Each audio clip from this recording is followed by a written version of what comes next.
walaalo qisadana waxay ka bilaabmaysaa waxa jiray inankii inantaasi waxay isku barteen si walaaltinimo leh markay isbarteen muddo ay xidhiidhkoodii walaaltinimo socday kadibna inankaasi inantaasi waxay isku yaqaaneen wanaag ixtiraam kala dambeyn iyo laba qof oo maxaanadahay isfahmay bay ahaayeen awalkii hore kadib waxa dhacday inankii markay muddo sidaas oo ahaayeen haddaan qisada soo koobo in inantii ay inankii dareen u qaaday inantii markay inankii dareen u qaaday sida caadigaana loogama baran hablaha inay dareenka ay qabaan ay ragga u qaadaan inay soo bandhigaan dareenka jacaylka inay soo bandhigaan loogama baran muddo ayaana inantii dareenkeedii inankii u bandhigan laakiin sidii caadiga walaaltinimada ahayd ula hadlaysay hase ahaatee maadaama aanu dareenka jacaylka ahayn mid la caburin karaayo inantii markii dambe way qarin kari weyday waxaana go-aan ku gaadhay in inankii u gudbiso dareenkay u haysay dabcan kadib waxa dhacday inankii inay u sheegtay u bandhigatay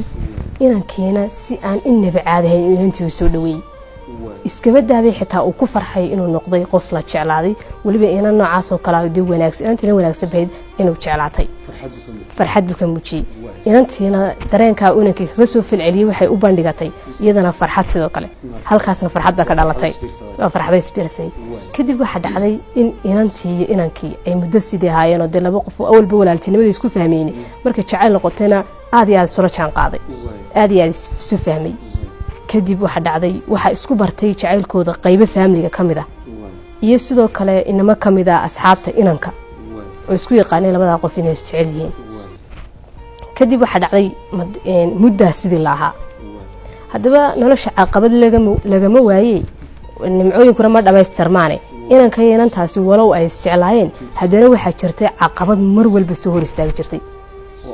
oo ahayd in inanka inantaasi mar walba iskhilaafaan khilaafkooda badnaa horena waxa la yiraahday marka aad qofka jeceshahay waad samir badan tahay marka lagu jecel yahayna waad kibir badan tahay marka isjeceshiina waad dagaal badantii saddexda marxaladood kadib iyagu marxaladda dagaal badnaantii ku jireen kadib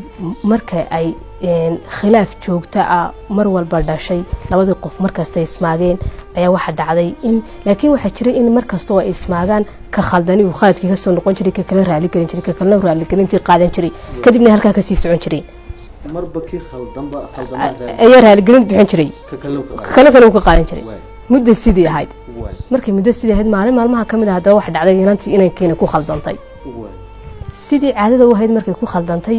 in inankii inantii ay muddo yara kala careysnaayo kala maqnaayeen markii dambe inantii way soo qabatay khaladkeedii way garoosatay waxaana damacday inankii inay khaladkii ka raali geliso haddaba inankii markay u sheegtay khaladkeedii iyo siday u khaldantay iyo si raali gelinta diyaarotay si u tahay inay wax kasto dhacay ay ilowsiiso kadib inankii uu ku gacan sayra arintiina uu ka diiday waxaanu u sheegay inaanu diyaar u ahayn inuu raali gelinta qaato walibana inantaay inanka wax si dhex maraya walaaltinimo wala xiriid halkaas ku burburaya inantii way u qaadan weyday arintii kadib waxa dhacday inantii inay arintii aan fariir ku noqotay inay xaalad adag gashay walaalka damay inantii inankii block baabu saaraba maadaama deemka balaha bulshada laga wada xiriiro kadib inantii markuu inankii block saaray waxa dhacday inantii inay xaalad adag gashay kadib inay la hadashay inankii inama kamid ah deeynadii ay asxaabta ay inankii isku ogaa inamadii waxba ka qaban kari waayeen arintii inankii maadaama ku adkaystay go'aankiisa hore uu ku adkaystay kadib waxa dhacday in maxaan radayay muddo laga soo wareegay muddo markii ka soo wareegtay inankii isagu inantiina soo xiriiriyay balawti ka qaaday soo xiriiriyay kadib si wanaagsan buu la hadlay wuxuu ku yiraahday walaalo in diyaar uma yihiin khilaaf joogta waxaan doonayaa nolosheena horumar iskaarsiyo ahdaaf baan leeyahay mar rabo marba dareemo iyo qof iragaadiyo hadba murugo igu reeba sadarteed waxaan doonayaa in maxaan radayay xiriirkeeni jacayl oo halka ku soo afmeermo hase ahaatee aan maxaan radayay ballan dhigano oo aan mustaqbalka isanano xilliga ugu haboon tahay alaashan xilliga aan ku hanan karayo kadib waxa dhacday sidii baa dhacday inantii inankii mid ka diisamay go'aankiisa la qaatay waxaana la isla afkartay balana lagu dhigtay in marka ay mustaqbalka xilliga ugu haboon ay noqoto labada qof inay sanan karayaan inay isku soo laabtaan iskuursadaan kadib waxa dhacday inankii sidii baa la isku ogaaday inankii laakiin inantii meelahay ka wada xiriir jireen oo dhan uu iska saar muddo ka soo wareegtay muddo sanada ka soo wareegtay muddo sanada markii ka soo wareegtay ay inantii inankii xiriirisay markii la isxaal waraystay kadib ayuu inantii ka waraysatay inankii ballamihii ay dhigteen inay sidii yihiin inay wax iska bedeleen inanka wuxuu sheegay in ballamihii wax iska bedelay inantii way la yaabtay waxa uu sheegtay de halka islaamku ka taagan yahay ballanta iyo inay axdi wada dhigteen iyo inay wax isku ogeyn maxaa dhacay bitaada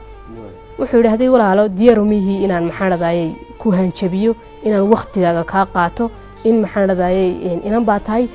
waqti amrigiina iyo wixiina oo dhan iyo de hawliina maadaama iska kooban yihiinba ama ma raba de qof bilaadan in aniga ii xidhnaado marka wax kasta waa dhici karaan aniga qorshahaygu ma jirtid adiguna qorshahaygu darsan ha inantii arintaasna waxay ku kala noqotay af kala qaad kadib waxa dhacday inantii walaalmad ka disay maya saasay walaal la tahay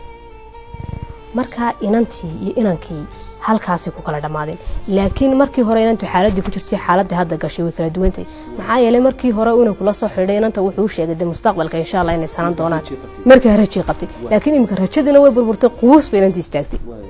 markii quus istaagtay inantii xaalad aad iyo aad u adag oo aan hadda ka warami karayn qof arkay uu ka warami karo ay gashay kadib waxa dhacday inantii in ay iyadana jirtay dhibaato kale iyaduna oo taa ka sii daran dhibaatadaas oo ah inantaasi qof kasta iyadoo horta cidna calmamayso laakiin qof kasta oo iyada soo calmada in aanay ooda ka rogayn ila maya iyada waxay doonaysaa qofkii oo kala wixii soo maray darteed ooda uga rogi waayso waxay ooda uga rogi waaysaa maadaama qofkii oo kala waxay ka dhex baaraysaa hadalkiisoo kale inuu yeesho kaftankiisoo kale inuu yeesho muuqaalkiisoo kale inuu yeesho maadaama intaana dadkii yeelanayno qofkii nooca uu ahaa cid waafaqaysa aanay jirin waxay noqotay inantii inay noqoto qof kaliya markastana murugaysan kadibna arintaas ayaan maasidan ka sameeyay nafyahay muhibbadaka joog hagelin iridaha nafsiga amuda nabariyo layaab nolow keliga xornimo nolow keliga xornimo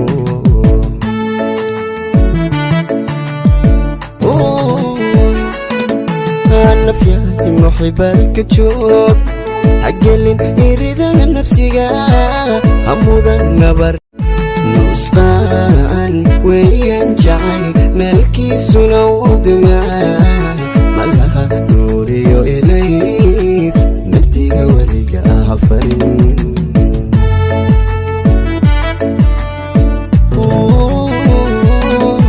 nusqaan weyan jacayl meelkiisuna wadmaa malaha nuuriyo ilays naftiga weliga hafarin عشقي وانا فكرن نيدا رابطان كودو نمعادا ودودسيا ناسرينا ولي ما فلو ناسرينا ولي ما فلو